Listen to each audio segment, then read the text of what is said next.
everyone, welcome to my YouTube video. If you don't know who I am, my name is Madeline. I am Meet Madeline on every single platform.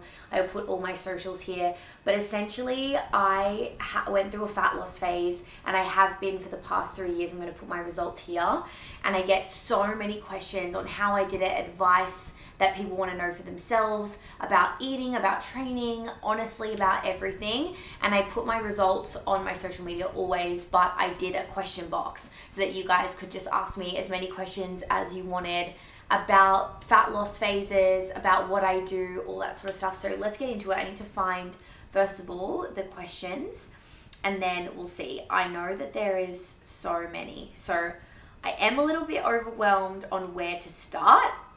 But we're just gonna go down, like start from the beginning and go down. So I know something that I did see a lot is actually what my ab workout is.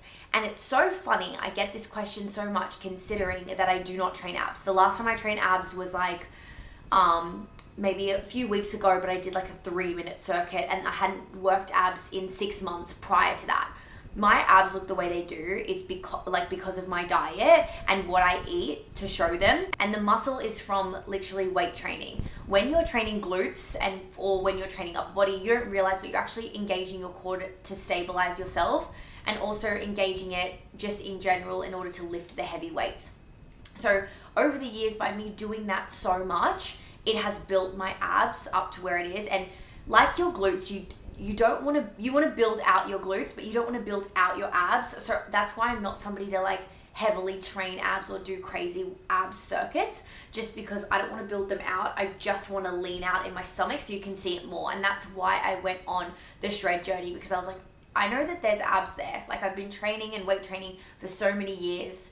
Everybody has abs. It's just the fat on top of it. So that's what kind of sparked, I guess, the shred, was cleaning up my diet and also really being in a fitness phase where I wasn't just going to the gym and doing whatever I wanted. Like, I was actually showing up with intention, progressively overloading, finding like a program that works for me and all that sort of stuff. So that was one of the top questions, was my ab routine. And the answer is I literally don't have one. It's mostly like what I eat is the reason why I have the abs I do. Did I avoid any foods? No. I guess I would say yes, because the foods that I was avoiding were unhealthy foods, like anything packaged.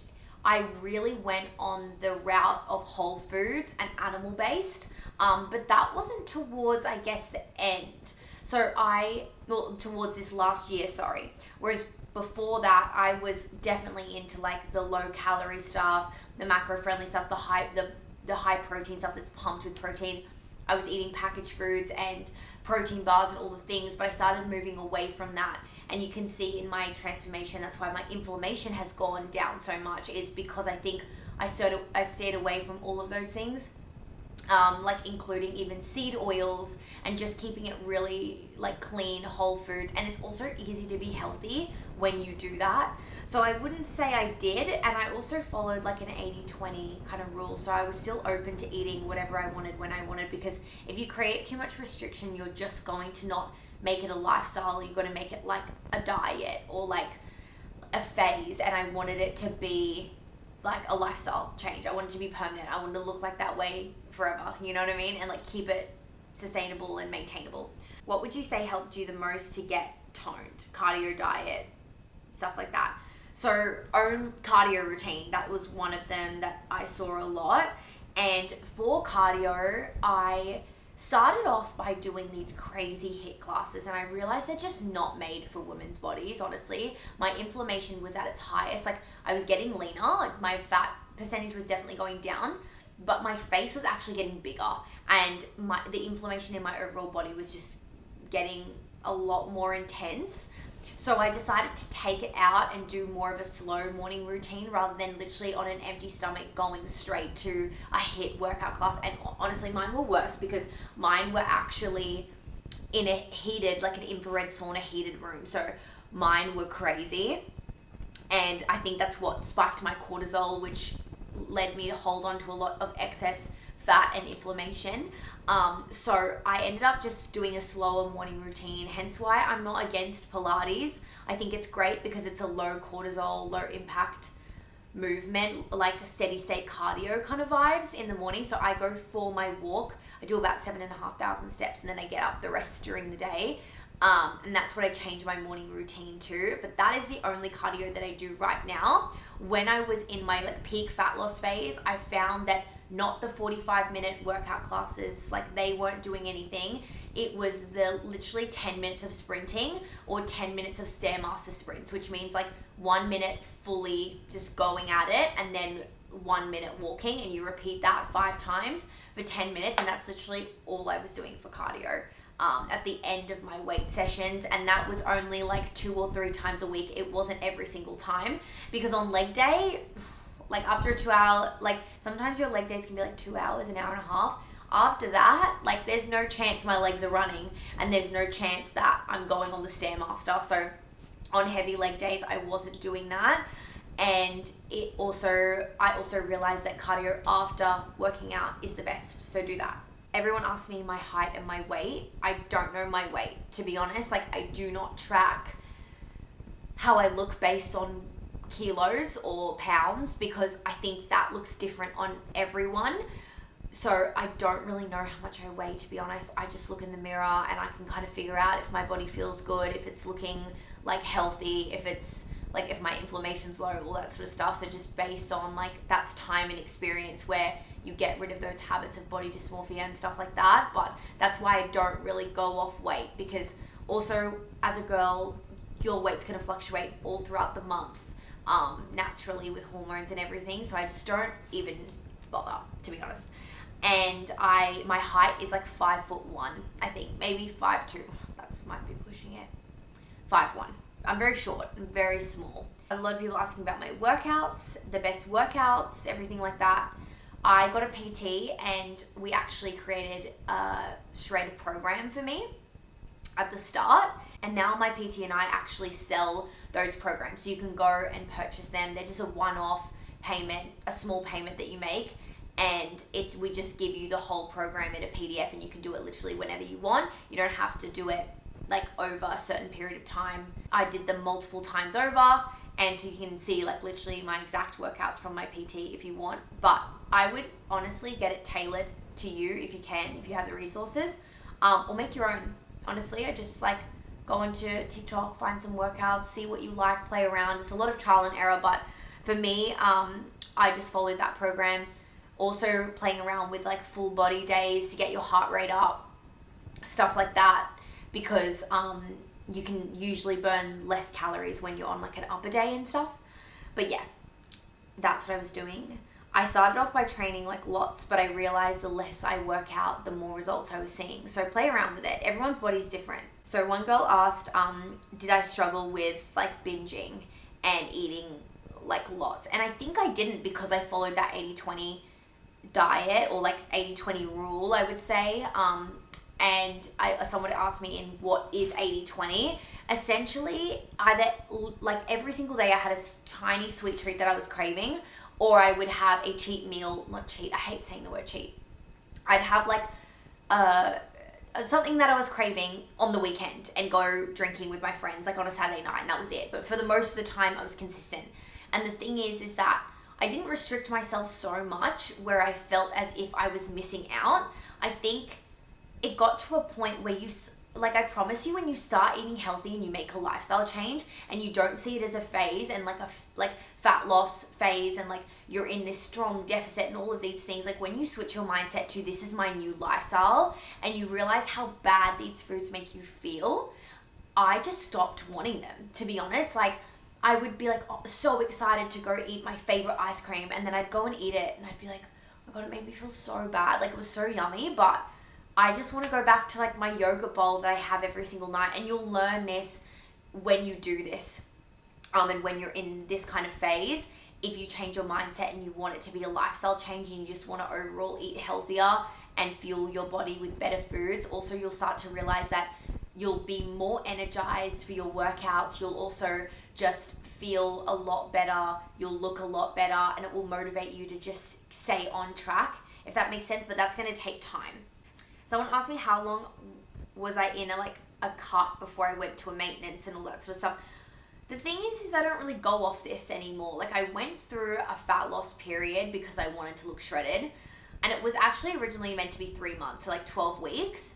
And I got there and I was really happy, but then because it was a lifestyle change, I just kept going. Like, it didn't feel like, if I was to go back to the way I was, that felt more unnatural than to keep doing what I was doing. So I wouldn't say I stayed in a deficit, I just stopped tracking. And then what ended up happening was I just stopped tracking, but only tracking to make sure I was getting enough protein in. But the thing is that my body was so familiar with those foods and like what I was eating, so anything outside of that felt like a stretch. And I could kind of just stay around the same thing, and I was intuitively eating. So if I was craving something, I'd eat it. But if I was just feeling normal, if I wasn't hungry, I wouldn't eat it. Like, I wasn't going out of my way to do things that I wouldn't usually do, if that makes sense. So I didn't have to track, but I just got more in tune with my body to know kind of what it needs, what kind of carbohydrates it needs, what fats it needs, etc.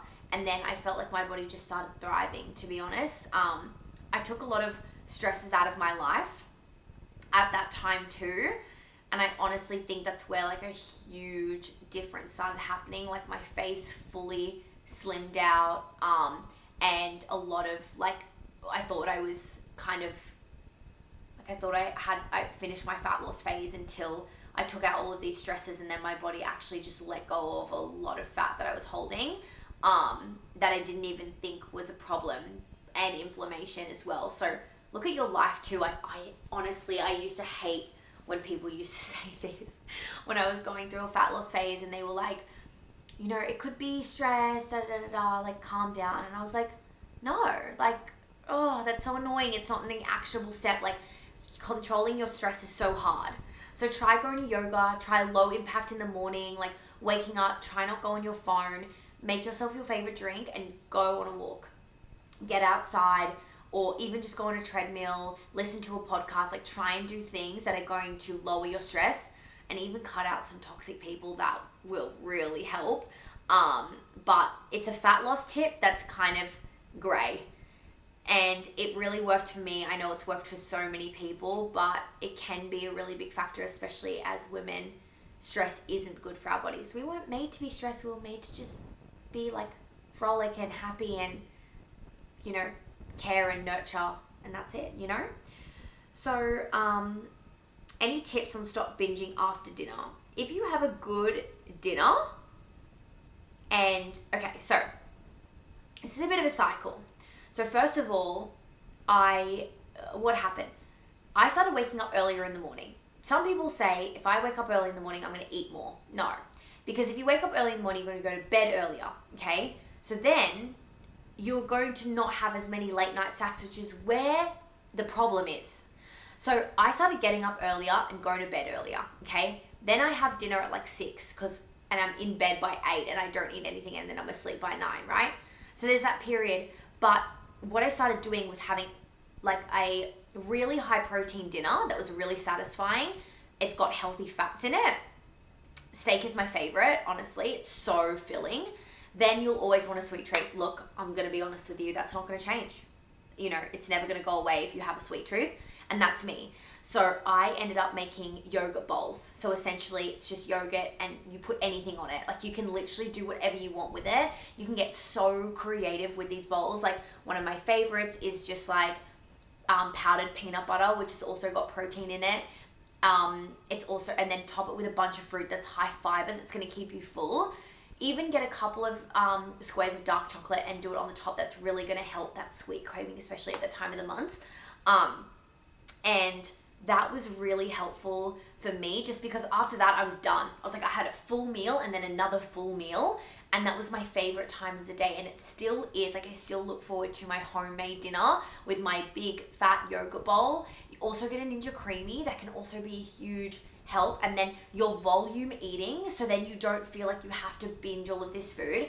And it's going to be so easy for me to say, but just don't buy the candy. Like, only buy buckets of freaking yogurt and lots of frozen fruits and lots of fruits and powdered peanut butter and dark chocolate, and then you won't feel the need to binge out on these packeted chocolates and lollies and everything like that because you don't have access to them and you're hungry or you want a sweet treat and this is the only thing, and then you're going to get into that routine. So that's kind of what I did, to be honest. Someone asked the difference between each photo, and it's just a year. The same time every single year I take the same photo. And also that goes to show that you going through a fat loss phase is a journey. It's a lifestyle. It's not this quick little, thing you're doing for 12 weeks and you're going to see these crazy results. Like, how I look the way that I do and feel the way that I do is because of these long-lasting changes. And everyone always talks to me and says like, wow, you look amazing, or all of these things, right? And I'm like, it's because I eat this way every single day for 3 years. Like, that's why I look the way that I do, not because I've done it for 6 weeks and then go back to the way that I usually was. Like, I've somehow incorporated this into my lifestyle where it's been healthy and I'm feeling so good, and I want this to be my every single day. Like, I feel so off track if I don't eat at home or eat the foods that I want to eat, and I've created those habits for myself. So that's kind of the secret to it. It's not necessarily, doing any of these crazy things to get to where you want to be, because that's not maintainable. Then you're just going to go backwards.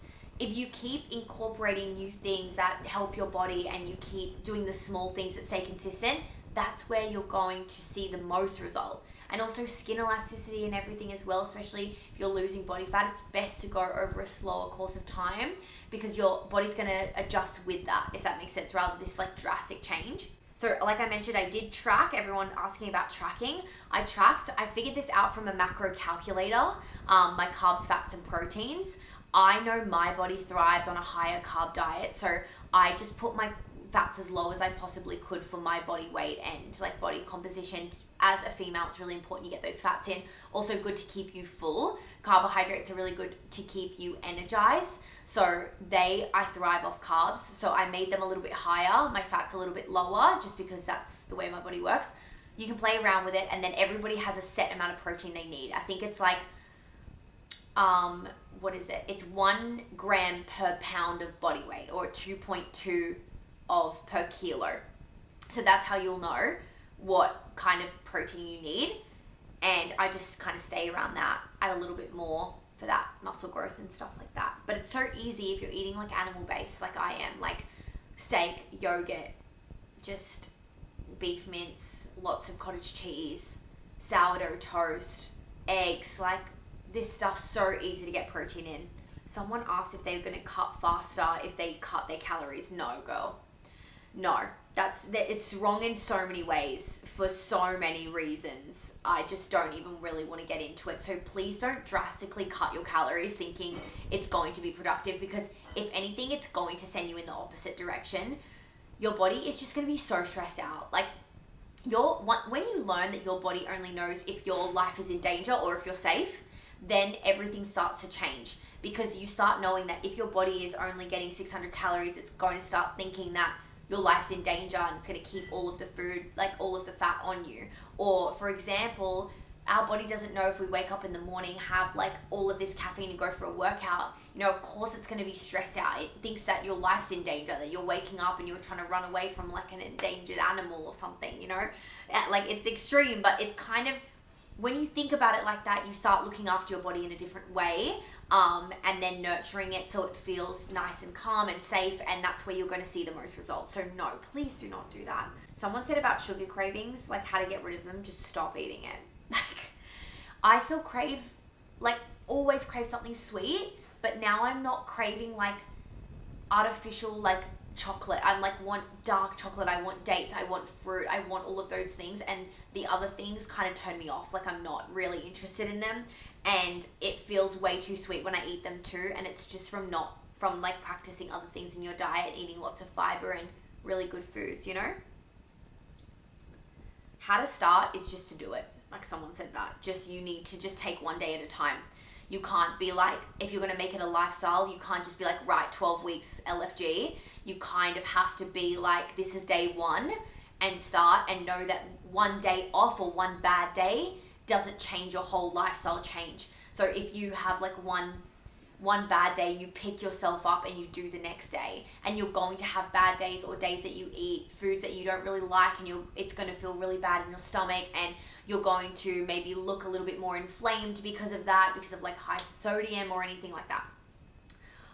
But you just can't give up. You have to just be like, right, it doesn't matter what I did today. I can't change that. I'm just going to be better tomorrow, and keep getting better every single day and learning more about your body every single day. Someone asked like how often I go eat out and eat bad food, and I would say once a week. I don't really want to do it any more than that, to be honest. Maybe twice. I sometimes feel not great. Like I'm such a routine person. I'm so set in my routine that if I do go out, it really throws me and my body just starts turning. It's like, no. And I've gotten to this point where I am just such a temple. Like my body is so sensitive that I really, really feel it. So it's not just like because I want to, it's because I really can't. But I love it that way. Like I prefer it that way, to be honest, because I know that I'm really looking after my little body. You know, we've only got one. We need to really prioritize looking after it. People are asking about bloating. I have a Debloat drink every single morning before I eat. And it's pretty much a mixture of like 4 health supplements that I mix together. I have a pinned video on my Instagram and my TikTok if you want to see it. And essentially it's just these supplements that mix the best of science and nature to actually work. They're so good. I've been having them for like 5 years now, and now I can't go without it, just because I lack a lot of things in my diet, even though I am so healthy, to get that extra digestion and just feeling really good and not bloated, because it is normal to experience bloating, but to some extent, and the way that I was experiencing it was not good. And now I never bloat, literally never bloat, and I'm obsessed with it. So if you want to learn more about those supplements, I'll also link it in the description so you guys can see those. But that's kind of what I have. I know people ask me about my nighttime supplement routine, so I have that every single morning, and then at night I have magnesium mushroom powder, and I started having beef liver tablets just because I've heard there's lots of benefits as a female. I haven't been taking it long enough to know, but magnesium mushroom powder, magnesium is for my recovery and mushroom powder is for my anxiety and my focus, because I really struggle with those things. And I find I just wake up like a better person. Honestly, people love me more when I'm taking mushroom powder, and I'll link that below as well. What foods do you think give the most inflammation? For me, it's peanuts. Like that is a really big inflammatory. Coffee, huge inflammatory. Don't find that I get inflamed off spice. You can get inflamed off like soy. Some people struggle with like gluten, dairy. I don't see any inflammation in that, honestly. I think it's the quality of our dairy and our meat and our gluten. So having things like sourdough that's really going to protect your gut. Dairy that's just like clean dairy and not like plastic cheeses, you know, things that are actually good. I have real milk every single day, and it was the best thing I ever did. I stopped having like, I think inflammation can come from actually like oat milks and almond milks and stuff in my experience. So I don't have them. I just have the real stuff. So another big thing that a lot of people aren't asking that's huge is 30 grams of protein for every single meal, especially 30 grams of protein for breakfast. You will snack less.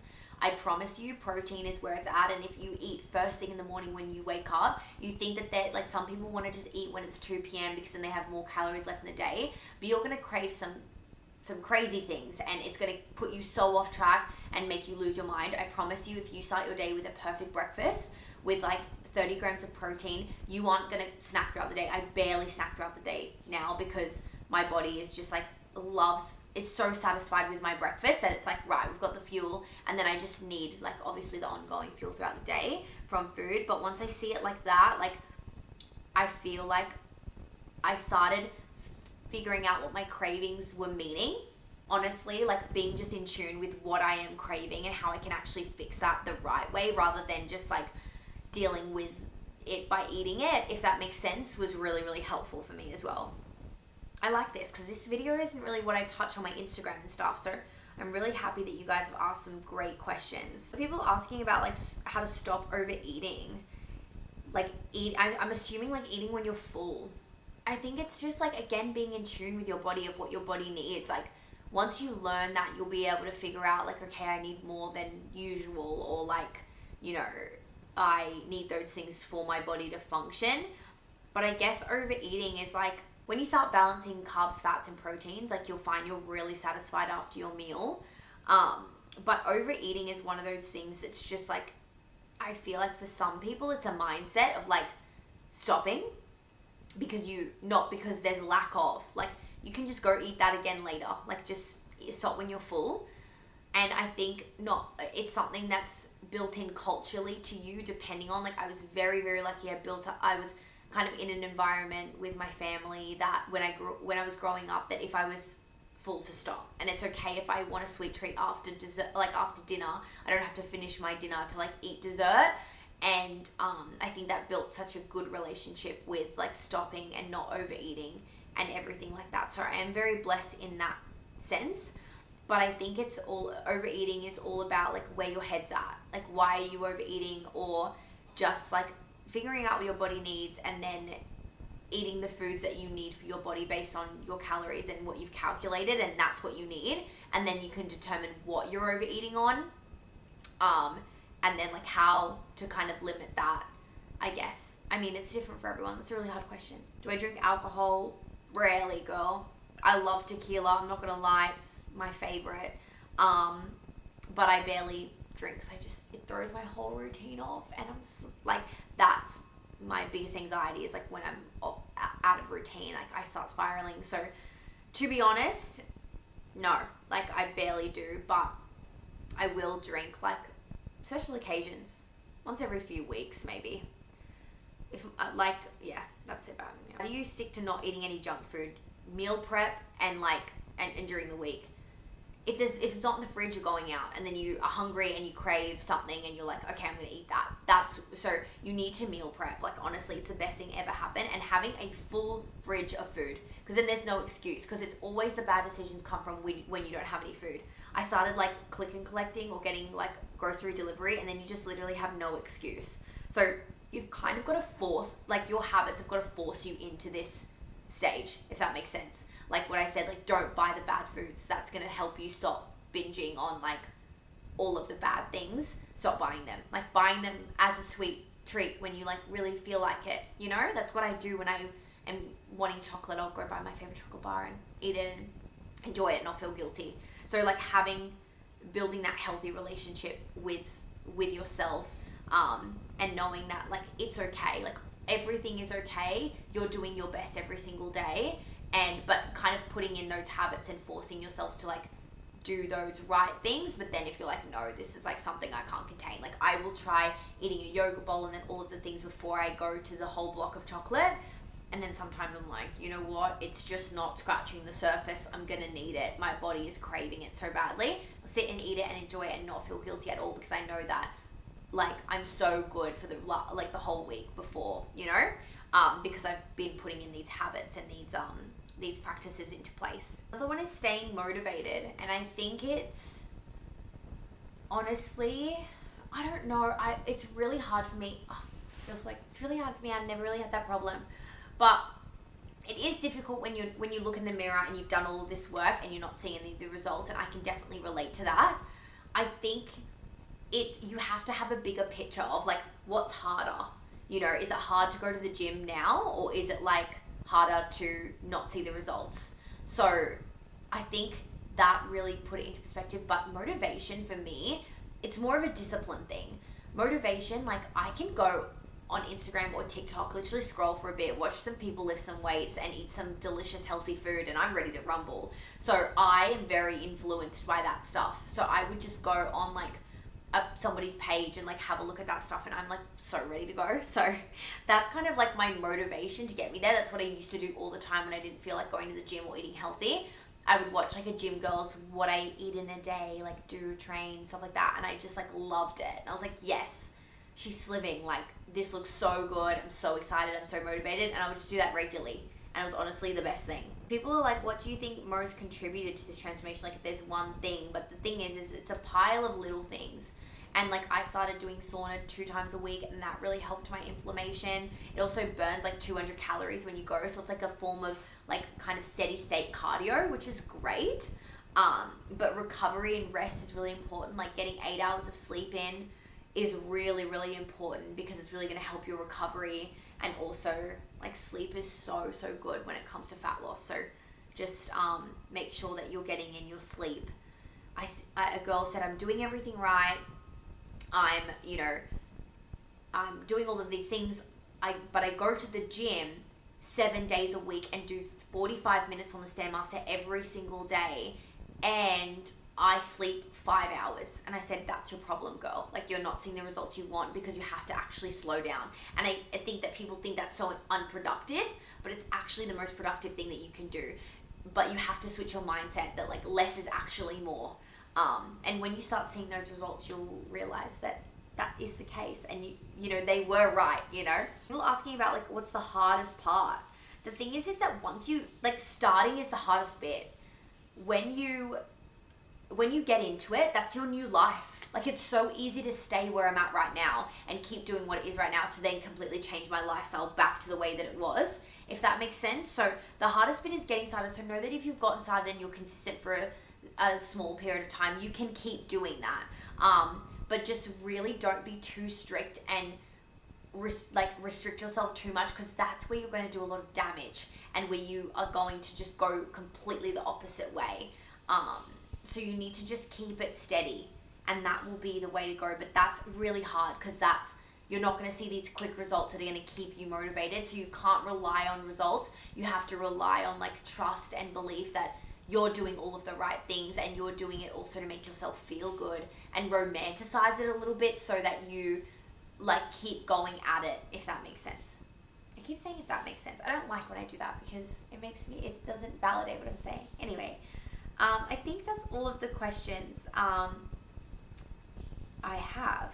But that's it. Thank you so much for tuning in, guys. I know this was probably a really long video, but I hope it answered all of your questions and it helped you along your fat loss journey or your healthy living journey, whatever that may be. But I'm so excited for you, and I'll see you in the next video. Bye, guys.